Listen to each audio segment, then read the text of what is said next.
Kailangan tahimik lang siya. Gamit. Ano yun? Kain!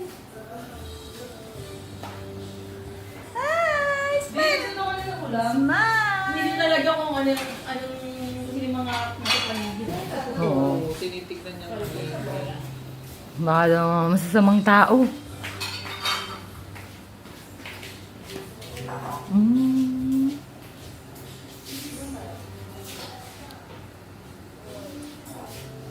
Lika na, dali. Lika.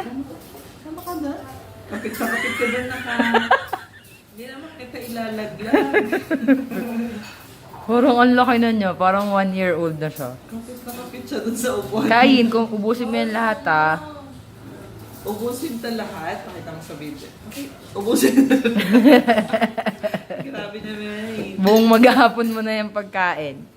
No? Ito pa naman din yung dinner niya kanina. Ay, kagabi. Nakatulala. Sino kayang tinitingnan niya? Ang bango ng pagkain.